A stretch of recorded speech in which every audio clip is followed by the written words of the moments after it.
It was meant to kill me, sent to destroy me. And I thought that it would, and I thought that it should. Cause I messed up so many times. I went left when you said right. I'll understand if you wanna let me go, let me go, let me go. But you held on to me, and you wouldn't let me go, and you wouldn't let me go. But you held on to me, and you wouldn't let me go, and you wouldn't let me go. And what the enemy meant for evil, God has worked it out for my good. What the enemy meant for evil, God has worked it out for my good. What the enemy meant for evil, God has worked it out for my good. Yeah, it was meant to kill me, sent to destroy me. Yep. And I thought that it was, yeah. And I thought that it should. Cause I messed up so many times. I went left when you said right. I'll understand if you wanna let me go, go, go, go, go. But you held on. You held on. You wouldn't let me go. You wouldn't let me go. But you held on to me. No, yes, sir. Now raise your voice and say, what the enemy meant for evil, God has worked it out for my good. Yes, sir. Come on, I need you to sing it as loud as you can. Say, what the enemy meant for evil, God has worked it out for my good. If you believe it, come on, say it loud. What the enemy meant for evil, God has worked it out for my good. I know you thought it was gonna kill you, but I promise you he's gonna use it for his glory. What the enemy meant for evil, God has worked it. Everybody clap your hands, let's go. Yes, sir. Everybody clap like this, y'all, like this, y'all. Listen, I need you to know that whatever you're going through, God has the ability to use it for his glory. He doesn't waste anything. If you went through it, he can use it. Let's go. Say, it's working. It's working. It's working. It's working. I need you to know that it's working. Hey, it was meant to kill me, but it's working for me. It's working. It's working. Tell somebody it's working. It's working. Encourage somebody. It's working. I know it seems hard, but just hang in there. I promise you it's working. It's working. Everything that you face, it's working. Every heartbreaking trial, it's working. Hey, it was meant to kill me, but it's working for me. It's working. It's working. I know it don't feel like it. It's working. I know it don't look like it. It's working. But he's able to do it. Hey, it's working. It's working. It's working. It's working. Do you believe it? I said that it's working. It's working. I need you to believe it and receive it, that he's making all things work together. It's working. For the promises of God are yes and amen. If he did it before, he can do it again. Say, it's working. Your new season is here. Oh, and what the enemy meant for evil, God has turned it around for my good. Oh, what was meant to kill me, it only made me better.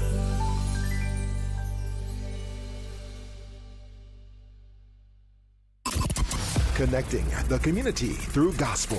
The new 107.9 FM, W300EB, Macon, and WDDO 980 AM, Perry, Macon. The views expressed on this program are not necessarily the views of the Glory 980 AM, the Glory Media Group, LLC, WDDO AM, its staff, management, or advertisers, but are the views and opinions of the participants of the broadcast.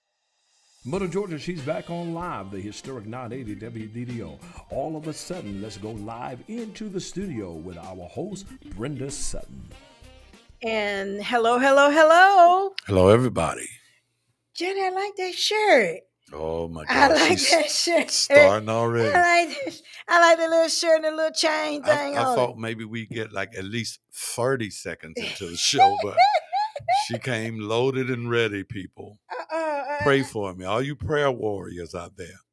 Yeah, not as she would refer, not Reverend Chicken Wing.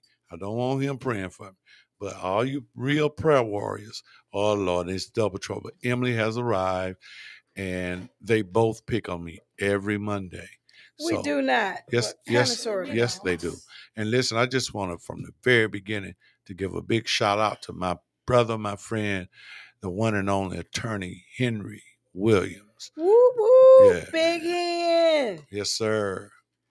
And I just want to kind of do a plug for Georgia women. Hey, you woohoo, Georgia women. And those who stand with us. I stand with the Georgia women. We're going to be having a big whoop-de-doo. How you doing, Mr. Matthew? Hey, Matthew. What's up, Matt? This Thursday, from 5:30 to 7:30, okay, at the Fall Line Brewery. Wait a minute, hold on. The what? Fall Line Brewery. What do they do at the Fall Line Brewery? Well, you know what brewery means. I'm just saying, it could be some new stuff. So I just wanted to give Well, let me just tell you what it is. You know, we have a big They have a lot of community events there. They do. And this is right. And we're having a meet and greet with all the elected officials. A lot of big decisions made at the Fall Line Brewery. Over a beer. But no, I'm just saying, the people are more cooperative. You know, the reason, you know, I've been with Georgia Women since the beginning. And one of the things that has been a challenge is that we elect these officials and we never get a chance to see them. Okay. Mm-hmm. They get in there. And this is real talk. You know it. You can't, they're not accessible. It's like, where are they? Mm-hmm. Especially when you need to talk to them. Mm-hmm. And so what we did when we got together, we decided that we were going to start having these meet and greets because, you know, it should be an opportunity for people to get a chance to meet their elected officials, but in kind of a relaxed setting, yeah. You know, so that you can go with them one-on-one. Don't cost you anything. If you're in the Macon-Bibb County area, it costs you. I mean, these are going to be like, I know for a fact that John Kennedy is going to be there. Okay. He's senator. He's one of our state senators for the area. Okay. You know, but not of the Kennedy clan. No, right. James Beverly will be out there. You'll have the sheriff. You know, the sheriff will be there. Mm-hmm. Mayor Miller will be there. Mm-hmm. Pretty much all the judges were invited. Mm-hmm. The water authority, Ron Shipman, was invited. And I can't think of everybody, you know, and the school board, probably they may stick their head in, but they have a school board meeting that night. But come on out. And not only that, we give away free food. What kind of food? Donnie cooking, Donnie Hogan, and you know she gonna have some of that spinach dip. You know she gonna, and guess what? For y'all that don't know, I have to give a shout out to my girl because that girl can cook. But the thing I like about Donnie is that she don't let folk put their hand in the food. Yeah. I mean, that's real talk. And that's really important to me because I don't like people to put their hands. You know what? Whenever you have like a buffet or something, you scared to go in there because people be putting their hand. I saw a little boy do it this weekend, put his hand on a tortilla. I'm like, okay, it was a big old tray of tortillas that you were going to take and roll and make fajitas with. Yeah. But that's not the issue there. Donnie is going to be there. We have servers that's going to be there. And like I said, from 5:30 to 7:30, come on out. Let me give you this address. It is 567 Plum Street, Macon, Georgia. Again, that address is 567 Plum Street, Macon, Georgia. Now, I hope, Mr. Jackson, if you can put my email address at the bottom, put down that B.A. Williams at Henry Williams Law. That's B.A. Williams at Henry Williams Law. If you have any questions, feel free to come out. I mean, when I tell you it's a big event, it is a big event. And I really want to encourage you to come out. We need to make our elected officials accountable, okay? And that's one of the issues. We don't make them accountable. And so when things go south, then we mad at them. But when we have an opportunity to meet them, guess what, Johnny? We don't go out and meet them and chit chat with them. The only time we call them is when the garbage is piled up or something like that. And when is this again? It's this Thursday at Fall Line. What time?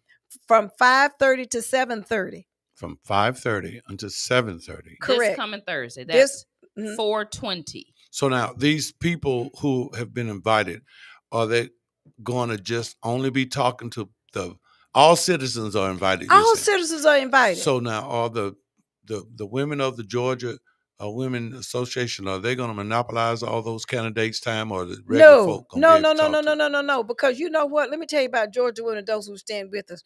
You know, as the president, I get on the phone and call them. Mm-hmm.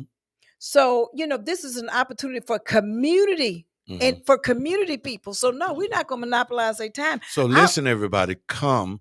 You don't have to worry about the Georgia women monopolizing it. They want you to come in. This is why they're doing it. They're being kind and gracious to bring these people together, right, so that you might be able to talk to them about the things that you talk about to each other that you're displeased with about them. So you can talk to them about what you're displeased about with them in a very friendly atmosphere. That's right. And with free food. With free food. And come do it, because take advantage, because you'll be surprised at how they will react, because a lot of times they are just not aware of everything. They're human beings. Mm-hmm. And every little thing that might concern you, they might not know, not because they don't care. They not know. Just don't know. And if you are not going to take advantage of this wonderful, wonderful opportunity that these ladies are presenting to us, stop complaining. And see, Johnny, I'm glad you put it out there. No, we're not going to monopolize time. We want you to come out and ask those hard questions. And then, too, let me tell you the biggest reason. When we got started, Emily, the biggest thing I did, I collected business cards. Mm-hmm. From them. I got a business card from Sanford Bishop's office. I know Sanford Bishop was there last time. Mm-hmm.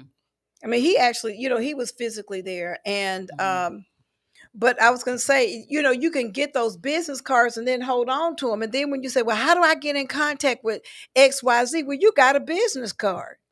Mm-hmm. You can call them up yourself or email them yourself and, and do your own advocacy. That's what we want you to do, is do your advocacy. Mm-hmm. That's really, really important in the scope of in this political landscape. All the mess is going on. You better believe. Let me tell you something. It's something to know who to call. Now, a lot of people call me, Brenda, can you help me with this? Can you help me? And of course, I'll help you with it. If it's anything that I can do, I will help you. Mm-hmm. But sometimes, what happens when Brenda is not here? Mm-hmm. You got to be able to do it yourself. Mm-hmm. Paul Brunson sticks his head in there. If you don't like what Paul doing. And that's the one that be running for stuff every Yeah, that's the one who be doing this. That's the one who wouldn't do Johnny's coat drive. Oh. And no, doesn't he runs for different stuff every time? Whatever seat is open? Yeah. Is that he ran for mayor though once, didn't he? He did. Okay, that was a few years ago. Y'all know we be throwing shade. Actually, this is my disclaimer. I'm actually not throwing shade. I'm just trying to make sure that's the same one I'm thinking about. He ran for mayor. He did. And then he ran for something else. He's a county commissioner. Right. Okay. Well, okay. See, I thought he's run for 2 or 3 different things. He always runs. Right. So that is who I'm thinking about. He always runs for stuff. Yeah. So what did he? So he got But a he seat actually won, though. as- He won this time, though. And what is he now? What is he actually He's now? a commissioner. A commissioner. He's a commissioner that won't listen to Johnny. Oh, okay. So he's a commissioner for what side of town? Do we know? The east side. Oh no, I didn't. Not all of the east side, but part of the east side. Over there, like Shirley Hills is considered the east side. Oh, I didn't. You know, that's where I'm from, the east side. Yeah, I didn't know he that. in the lane. You know That's what? all I knew I was was going to Elaine say, Lucas. yeah, but see, some people need to understand that coming up right now, these people are going to term out. So there's going to be new positions, that'll be coming available. That'll be good. Yeah. So hopefully we can get some new people to run. I tell you, I'm contemplating running myself. Johnny, what are you going to run for? Commissioner.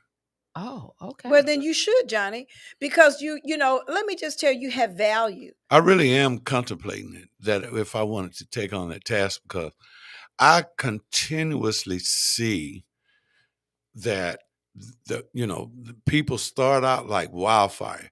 Yeah, some of the things they say when they were running for office, and when they first get in office, you see them. They got the reporters there, the news cameras there, and they're actually doing some of the stuff they said.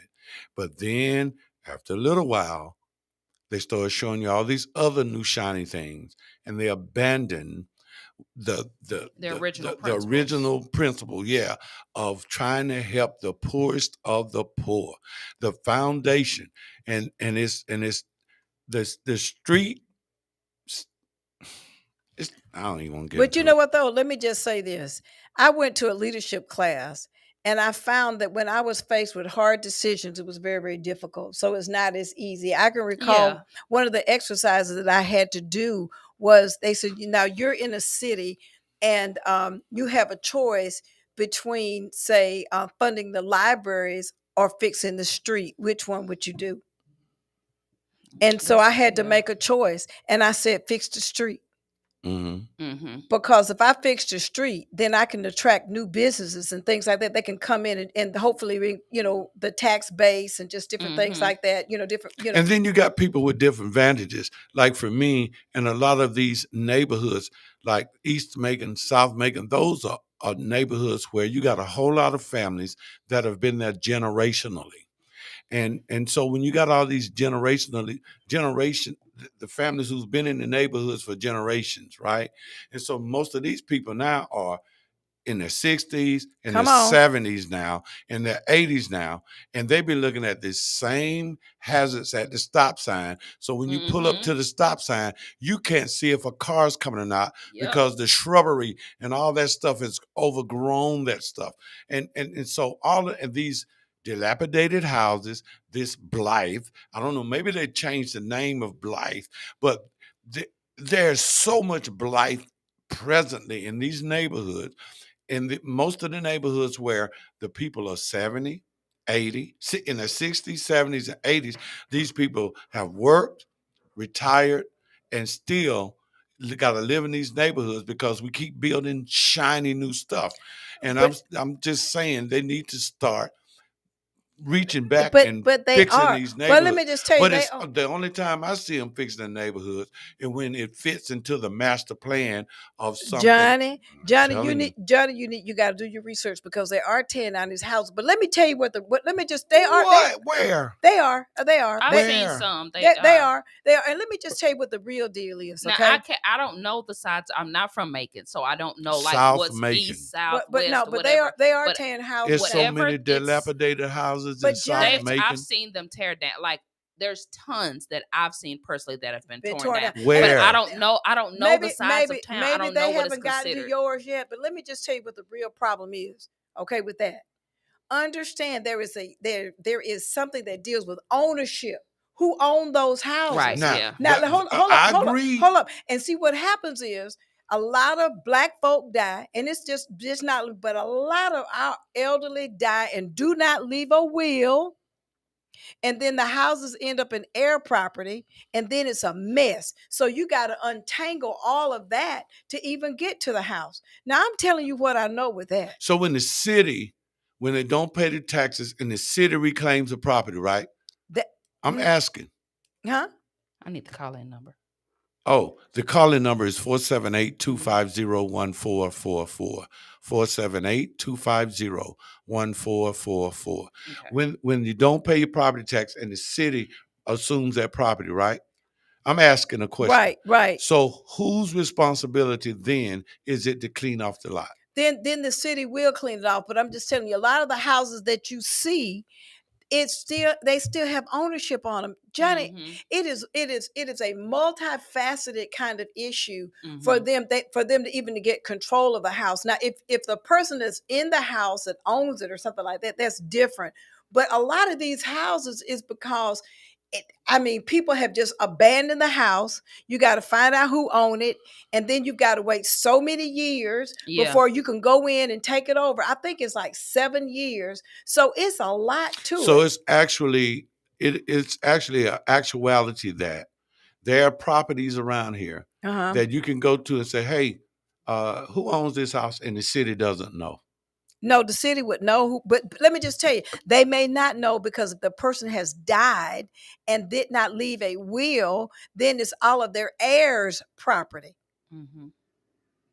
All of their heirs. See, and they have to I do know that because I know somebody that went through that similar situation, and they inherited a house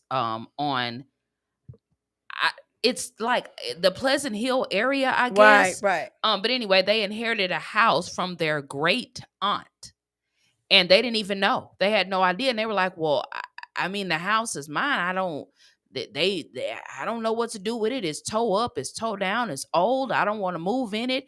And so all of a sudden, and she said the great aunt had passed away 4 years prior to them sending a letter to her house, letting her know that the house was now hers. And so I think that probably happens more often than we know. But and that I could be wrong. I see the area in my mind. I know it's close to, I remember seeing a sign that said Pleasant Hill neighborhood, but it was maybe several streets down. So I don't know if that's still considered the Pleasant Hill area, but the house was over there. And all I know is I passed by probably about 4 or 5 months ago, and I noticed that the house was knocked down because I remember it having blight on the side of the house, and the house is now completely gone, and it's just a vacant lot there. And see, and then what the city has been doing is that they'll go in and tear the house down and find out, who owned that lot, and then make them pay for them tearing it down because there's a cost of tearing down the house. Okay. Because as a taxpayer, while I want the houses tore down, I'm not so sure I want to pay all that money. See, that's where it gets tricky, Johnny. It's multifaceted. That's a lot of different things you gotta look at. It's more of like, we're trying to get the property taxes down, and it's just a whole lot. But I do agree, if you want to run, you should run. You have a voice. One of the problems in Macon is that we depend on other people to have our voice instead of running for office. So what are some of the things you think you would do? Like, what is the first thing you think you'd do if you decided to run for office? Like, what is the number one thing that really, really bothers you that you want to get fixed? It's finding out how the money is spent. Okay. Well, they have audits, and they do a really good job of that. I kind of want to go back to, we were just talking about this houses and elderly and things like that. I just want to share with you, we're from Pleasant Hill. Okay. So my mother, we were trying to, she lived in I call it like a little shotgun, because our house burned, and my mother didn't have homeowners insurance. So she ended up, in this little place that we didn't like, and then she lived with me for a while, and then she decided that she wanted to go in her own place, which was more than a notion. On a fixed income. Yeah. For an older person, let's say in their 70s, 75, somewhere along there, to go out and find a place to stay in Macon, Georgia. Yep. I know 2 people right now that are struggling big time to try to find some type of housing. For senior citizens, it's just not affordable housing. It's almost non-existent. The waiting lists are ridiculously long. I mean, because essentially, and I hate to say it like this, but it's the truth. You're waiting for somebody to die. No, that's exactly in order to get into one of those spots. You have to wait for most of the time for that person, someone to die, or for somebody's family to come and take them, or go to the nursing home. Or go to the nursing home. Because that's what happened to my mom. My mom, we were able to get her in to Cavalier Gardens, which is really, really, really, really nice. And it's based on income. Where's Cavalier Gardens? Over there behind, on Chambers Road. No, not Chambers Road. Where is it? Oh, off of Thomaston Road. Right. Over there, like where Long John Silver's is. And it's like you turn on that street, Cavalier Drive.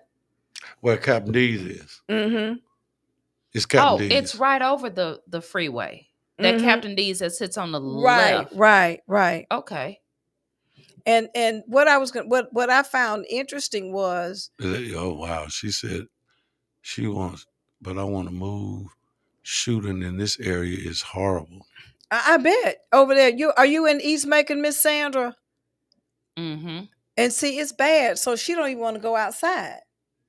And so, I can remember. It's all over town, though. But I was going to say, I can remember, though, when I was looking for housing for my mom, and what Emily said, it just messed me up. The lady says, well, you need to make sure you do it before November because we have a lot of people that die. No joke. They die. They get sick during the Christmas. So we'll have some apartments that'll free up in January. I was like, did that lady just tell me? She did. To wait on and because all of the apartments over there, I'm trying to think where they used to be the old Alexander School over there. They're really, really nice. I couldn't believe that the lady told me. She said, "Oh, you need to go ahead on and put it in." Oh, you're talking about on Napier? Yeah. Oh, Pearl Stevens. It was Pearl Stevens. It was Pearl Stevens. Yeah, that's where I went to grammar school. And she made a point to say that you better do it before because a lot of people die during the holidays. And they got some wonderful housing. They have some. My mother's house was really, really nice, but the waiting list is really, really, really, really long. Yeah. And so you got to wait because they're so nice. I mean, my mom had like the hardwood flooring, but it was the pergo floor, and she had the high countertops. I mean, it looked like an upscale apartment. But the other piece of that is how much it costs to stay in it. Yeah. Because it's not affordable. It's not affordable. And you know how she stayed in it? My brothers and I paid for most of her rent. That's awesome. Because her income was not enough for her to get into those apartments. And so we had to fill out paperwork stating that we paid for some of her apartment, for some of her rent in order for her to stay. And so I realized, I said, a lot of people don't have, Curtis and Al and Brenda to help, with that and, with those kinds of things. So there's, and so I was just really shocked. I mean, I'm shocked when the visiting nurses come out to the house and they're talking to, to Henry, and there's a lot of elderly people that are out staying in extended stay hotels. They don't have anybody there to help them. They're like senior orphans. Okay, yeah. Somebody said the new apartments off of Zeppelin Road. I know exactly where you're talking about. I don't know about those new apartments over there, Deborah. Do you know anything about those over there? Because they're also building some over on Tom Hill, I think. I think that's Tom Hill over in North Macon, where they're building some new senior citizen apartments. But a lot of times with those, you got to go ahead and get on the list. Yeah. I want to say you can go to the housing authority and fill out those applications and just go ahead and just do it right away. Because if you get qualified, if I do believe, you can go in and you can get an apartment there. And, I'm going to put this out there because, I pulled some of your messy over on this one. You got some of these senior citizens that kind of bullshit. They don't want to stay in certain places in certain areas. And I don't want to stay on this side and I don't want to stay on this side. I'm like, if you want somewhere to go and you need somewhere to go, you can't be that choosy. Well, my mama had to have a big kitchen. Want a big kitchen, but don't never cook. Deborah Israel, why don't you call us at 478-250-1444? Call us, Deborah. We want to hear from you. Yeah. Oh, come on and give us a call. Yeah, Deborah. The phone number is 478-250-1444. We want to hear from you. It's about they're ripping off the elderly. See, the elderly, and a lot of times, Yes, call Yes, us Call now. us now. And tell us about that ripoff. But you see, I just know that, like my mom, 3 or 4, I'll either have to hit the floor. Lord have mercy. Did y'all read that out? Like she said, 3 or 4 a.m. in the morning, I literally have to hit the floor, trusting the bullets don't come through the window. Lord have mercy. Sandra, we got to find you a place. You need to move in with your daughter. You know what? Just hit Johnny. No, I'm just waiting on Miss Deborah to call in. That's all. I'm just saying, if she's literally diving on the floor every night, when? But you know what though? You know what though? I'm gonna say this. And it has gotten worse. I bet it have. And then too, Lester Miller is supposed to be getting, some cameras and stuff that they can zero in and find out exactly where the bullets are coming from.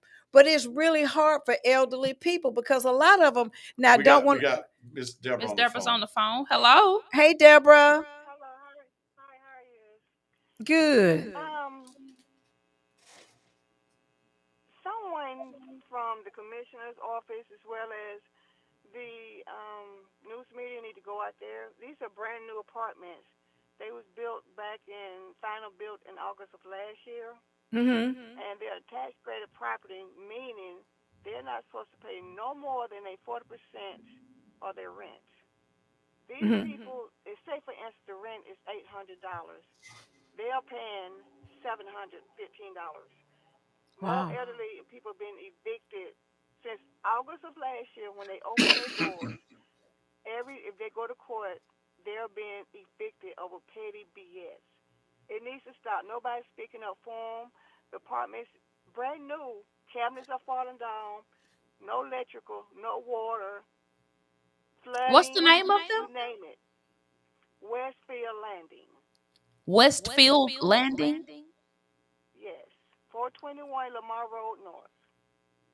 Hold on one second. And then you're saying that. Go ahead, Deborah. Say it again. No, go ahead. You were saying the cabinets were falling off and the electrical and the water. Falling down. Right. People can't even. Sometimes don't have lights. They call in Georgia Power. They do not have. They're still building like 2 more buildings in the back. And what's going on now is like they're not real contractors coming, licensed contractors. They're using their buddies to come out there and do this work. And these undocumented Hispanics, I've seen them coming there by the van load doing the work, and they hide them out. And that's why it's such a big array out there. And the things is not. There's no light in some of the breezeways. The signs are upside down. You immediately just throw them together. Some of the doors are not opening. People have to use these 2 doors, a patio door and a front door.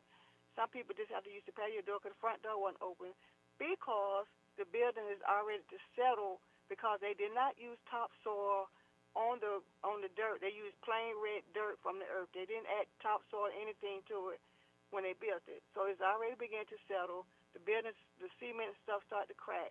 It's going to be another Crystal Lakes in another year. Wow. It will. And nobody's speaking up. I've called the code enforcement. They was very rude and nasty to me. They told me to call some other division. And all it is this company come, I think, out of Indiana. And they in the pockets of these commissioners. There was no building permits out there. They supposed to post the building permits either outside the construction site or in that trailer. There was no building permits. That you've seen. And give me that address again. 421 Lamar Road North.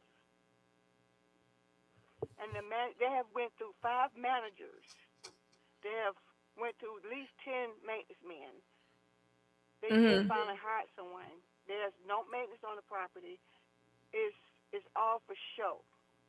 And no one's speaking up for all black people that's in that property. You went from the projects back, really, this might say you're homeless. I hear people say, well, at least I'm better than where I was. At least it's new. But no, it's not better than where you was because why is your cabinets on the floor? Why is your water not on? It's not because you didn't pay the bill. You understand what I'm saying? Why, like in the master bedrooms, why do you hear water running, it's flooding? Wow. Like you can't sleep at night because it's like somebody's coming through your ceiling or wall. Because every time somebody flushes the toilet or when they take a shower, you hear everything, every drop. You hear this. There was no insulation put into the apartments. The plumbing is off. It's backing up. Who's speaking up for the people? Well, you are right now, Deborah, and you're doing a good job of that.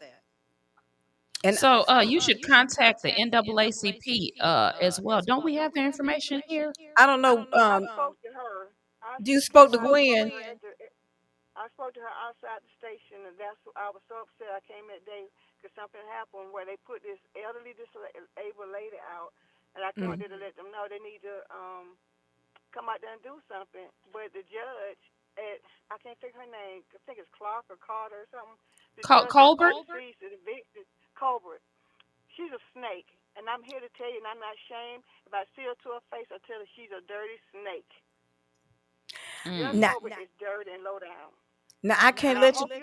You sure you got the right name? Okay, that might be our friend. No, I'm asking. Are you sure you've got the right name? She got the right name. Yeah, that's the right name.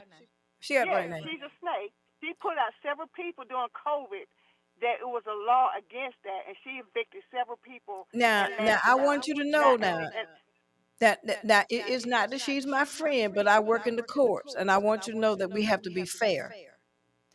And in all fairness, what she did, but no, I don't know who you are, but let me say this. That was 2 evictions done. There was not eviction order put out there.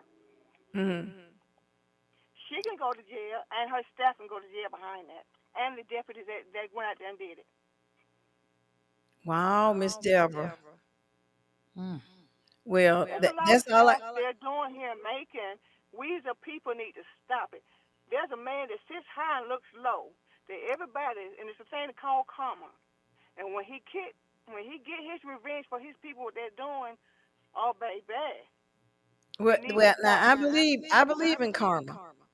I do, and I appreciate you calling, Deborah. I want you to continue to listen to the show, and if you've if you've spoken to Gwen, she is certainly a good person to get in contact with concerning the housing, because I know that she has been working on that, and I mean I just know she has, and it's just a lot of things going on with housing, and people being evicted for nothing.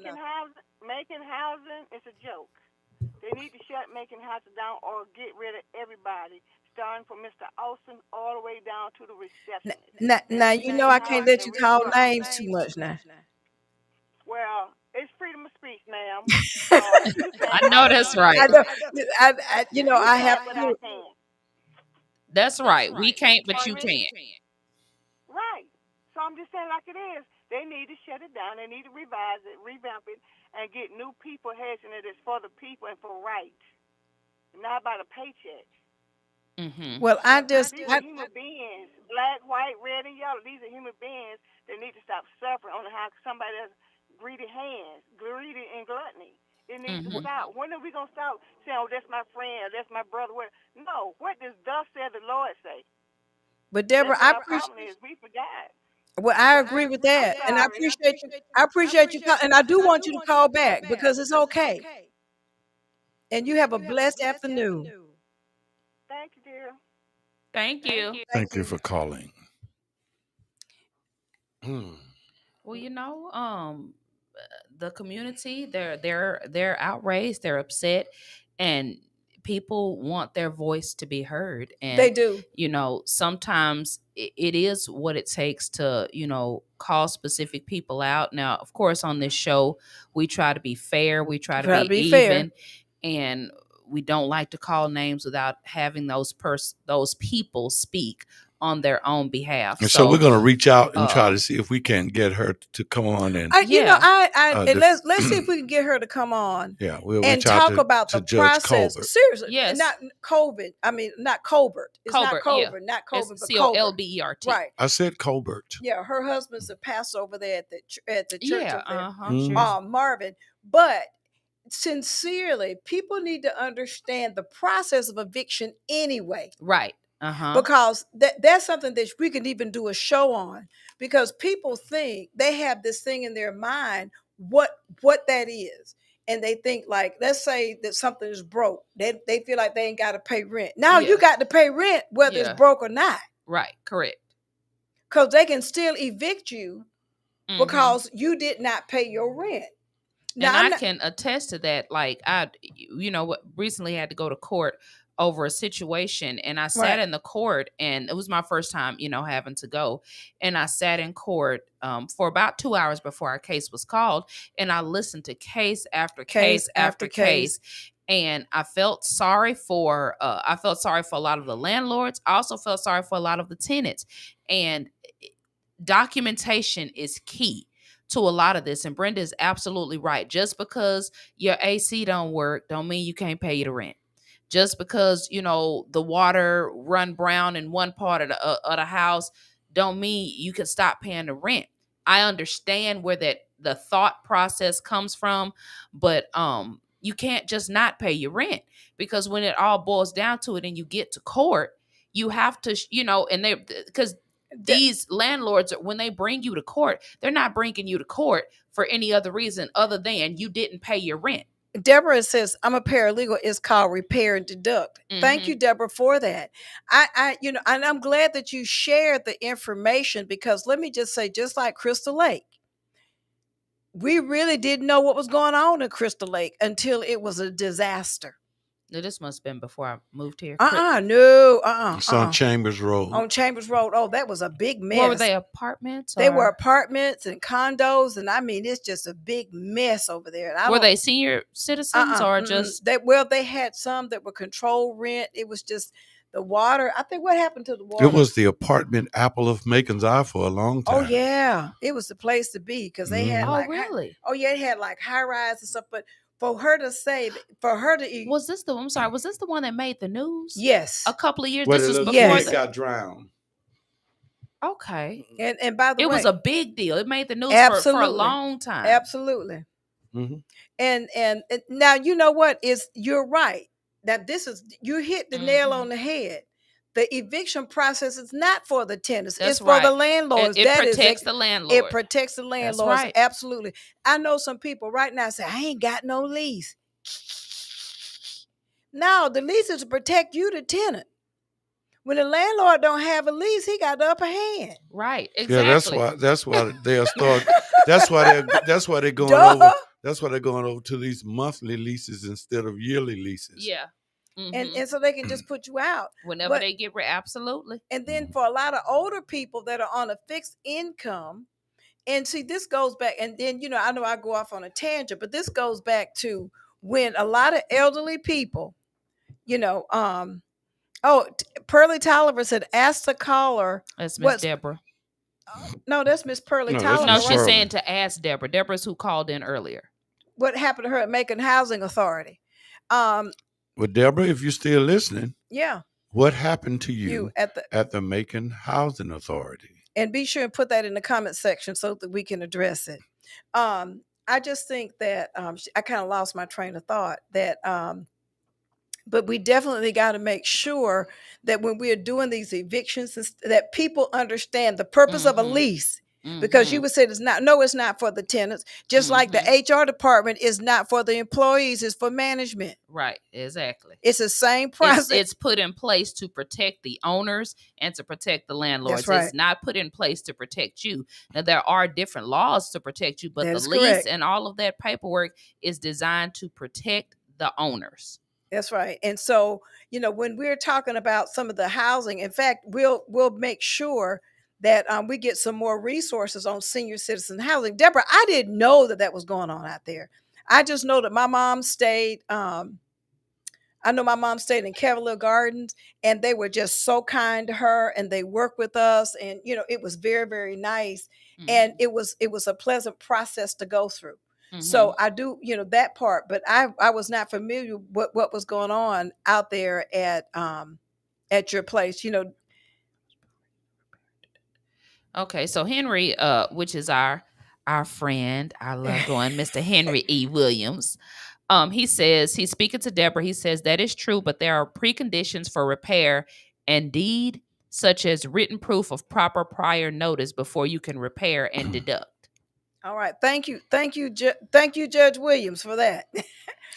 Deborah, what happened at the Macon Housing Authority? Okay. I feel them, though.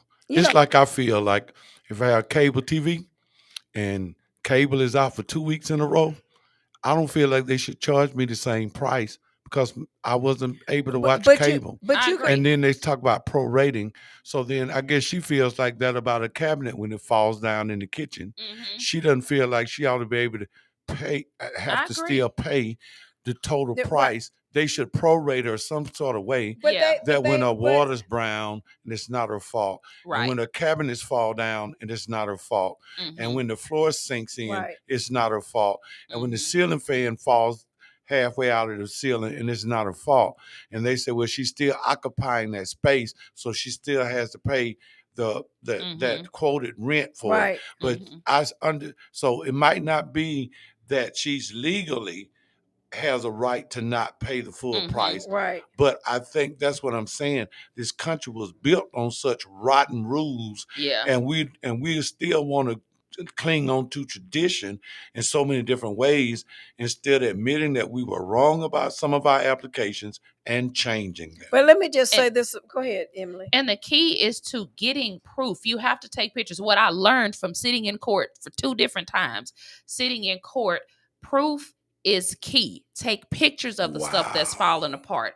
Take pictures as the video as the water is running brown, so that when your landlord brings you to court, you could say, hey, this is my rent was $500 a month and I haven't been able to run my water. So I've had to use a different water supply and that's cost me money. Show where you had to pay money from a different source. Mm-hmm. My electricity was messed up, so I had to go buy a generator. You want to show proof of all of that stuff, so when your landlord tries to put you out, you have a basis and a ground to stand on. You understand what I'm saying?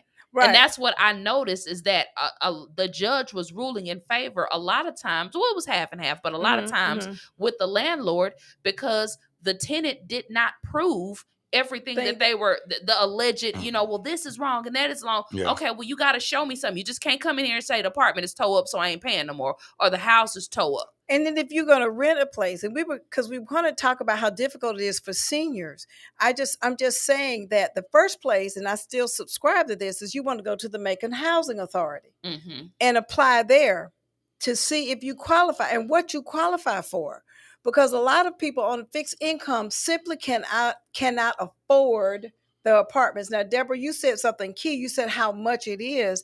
My mother's rent was, I think my mother's check is maybe about, I don't know, I'm going to say $1,000 a month, which was not enough for her to get into the apartments that she was in.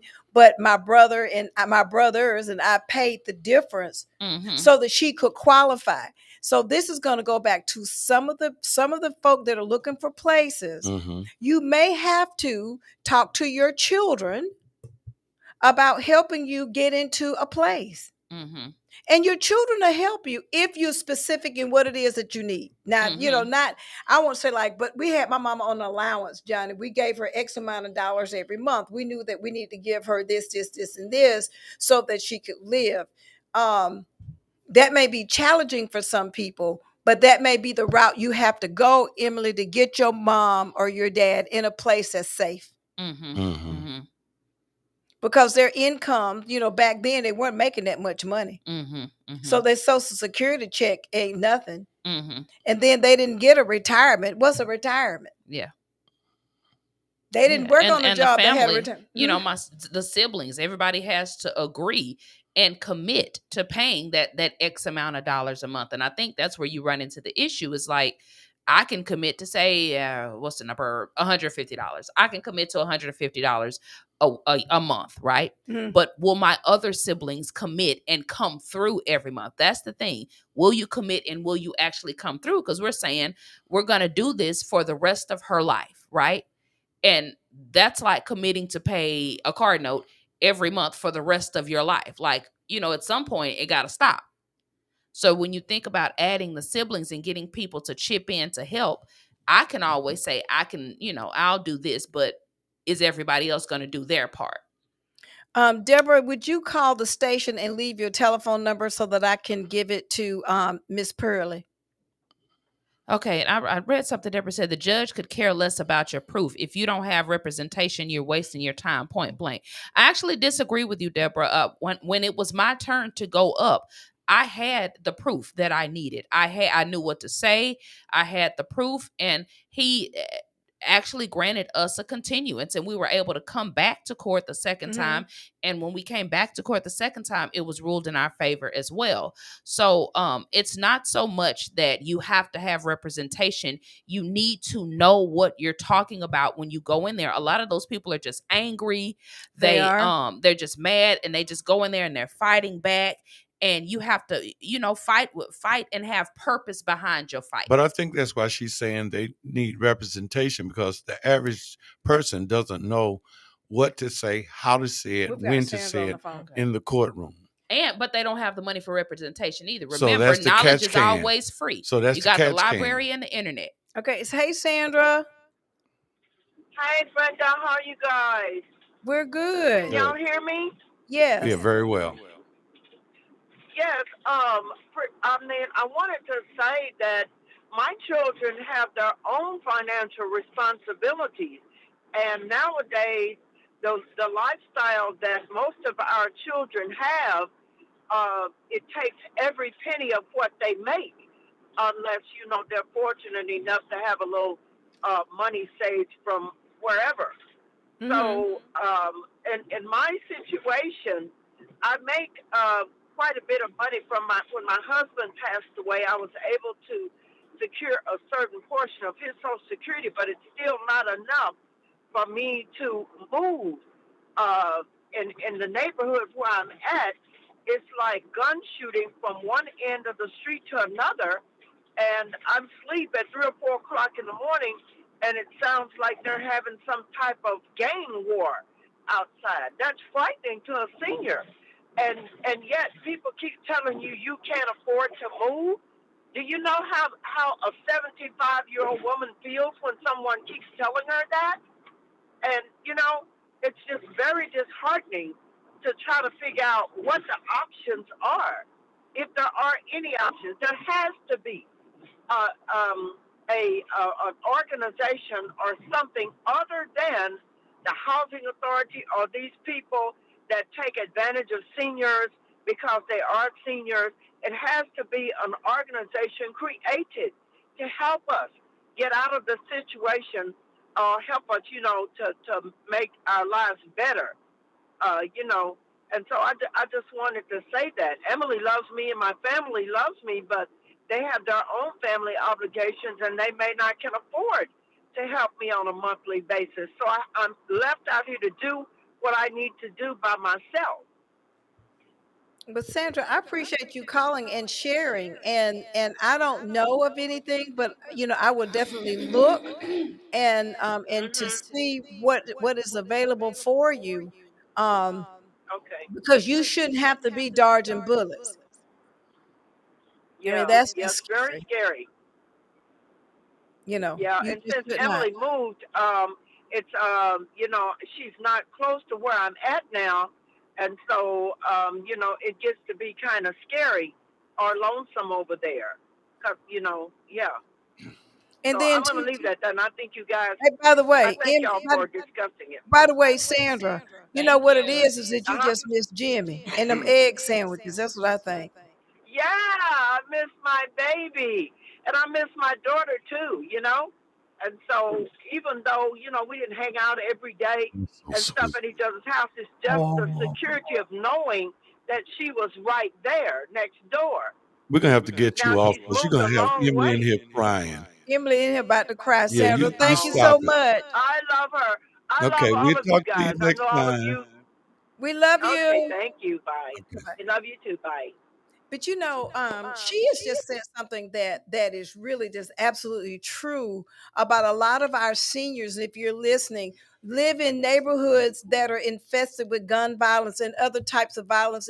If that's your situation, please call in. Johnny, give them that number again for us.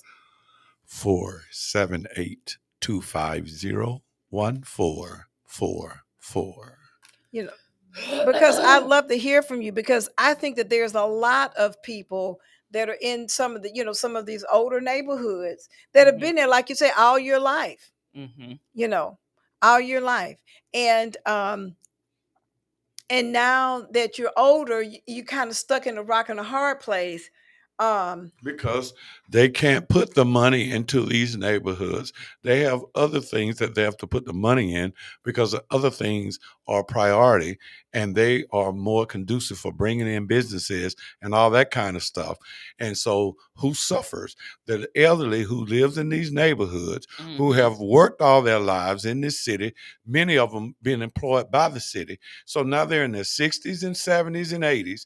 They live in these neighborhoods. Most of them own their properties or own the houses that they don't want to relocate. They don't want to leave, right? So, but the city has no money to put any extra money or allocate any money for their neighborhoods. Why? Because they want to bring another new shiny thing over here and help some people and try to entice new people to come into the city instead of take care of the people who built the city. And that's what I was talking about from the beginning. The monies, the way that they're allocated around here, has to be adjusted, because we are not taking care of the people who built the city. Let me give this to her. I agree. There is hello Mary, let me give you this number. Middle Georgia Justice. You may want to try them for assistance, and I'm not but they do help people along with legal aid. But let me give you Middle Georgia Justice numbers: 478-238-0224. Again, the number is 478 238 0224. And let me pass this over to Johnny. Okay. And also we have a caller on the phone. Hello, Mary. Hello, how you all doing? Good. How are you? Mary. I'm fine. I was calling reference to the lady that called.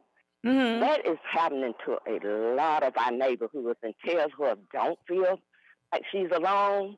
We a lot of us have to jump out the bed or run in the back room a lot of times. And the thing about it, you never know when they gonna ring out. It could be in the daytime. It could be at night, 4 days in the morning. And it's just happening. This is just something happening in a lot of neighborhoods, especially I call the poor people that are just not able to move. It costs a lot to move. You got to put in applications. If you don't get the apartment or house, you don't get your money back. By the time you go put in application 4 or 5 times, you don't spend over close to $200, you know. And it's times this is just the times now. So we just gotta pray and trust God. It's happening. It's just happening. And tell the lady don't feel like she's alone. If everybody would call in about this, you all would have to have 2-3 hours. Well, let's get them to I call know in that's next right. week. We Have a need them to blessed day. start calling in so we can organize. And if they got petitions they need to sign and something to validate what they're saying, because we don't want it to sound like it's just somebody feeling a certain way. If you know a large group of people that can actually validate these things that are being said, then you can get movement with it. And let us know, because I did not know that the seniors in this town were ducking bullets like that. I had no idea. So I appreciate you for sharing. Thank you, Miss Mary. But you know what, Emily, this is interesting, because when we started out on the show, we just kind of want to talk about, the housing situation for seniors and such. I had no idea it was going to kind of morph into, this is an issue that we have of seniors who are fearing for their lives simply because they're in neighborhoods that are just so dangerous and they can't fight.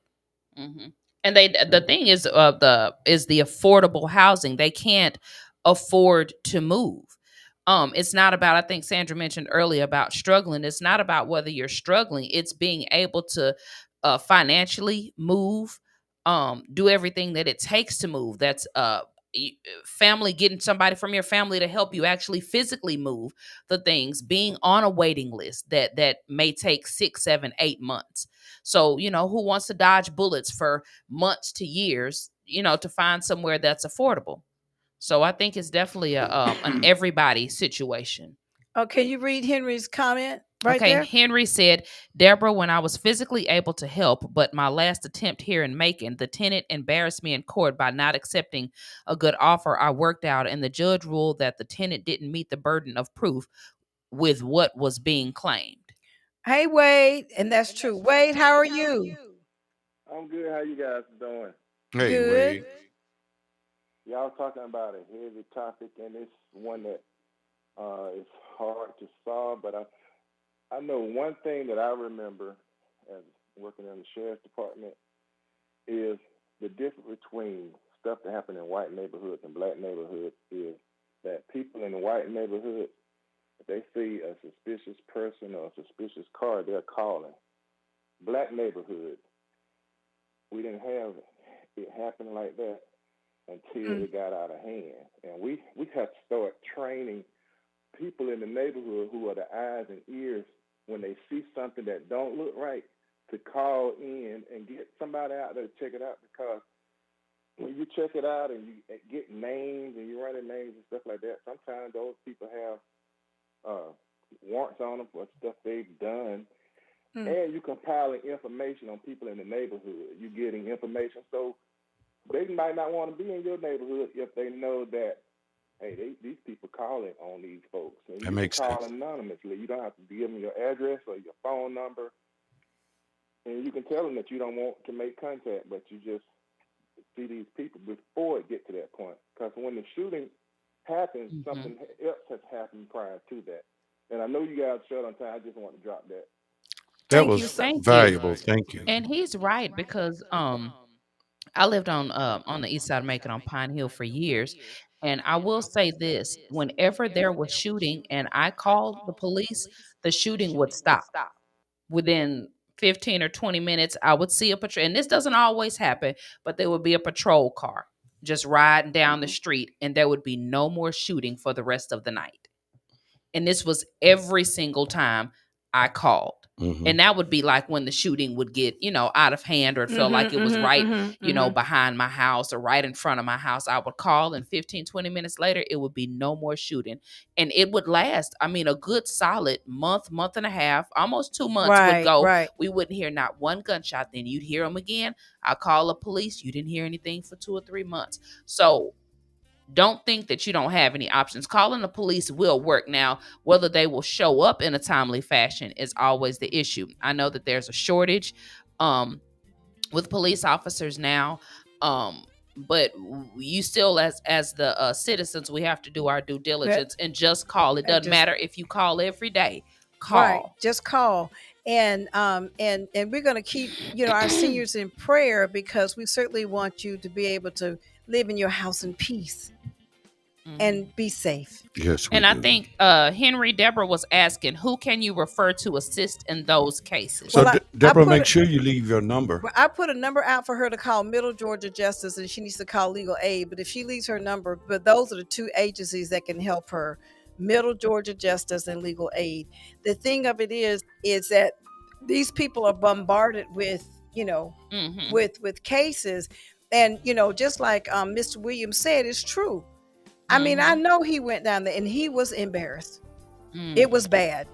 It was bad. And I'm not sure that he'll ever do, some pro bono work again, concerning housing, because of the way that one shook out. And he had done a really good job and worked out a really good deal, but because justice was not served the way they wanted to receive it, they rejected it.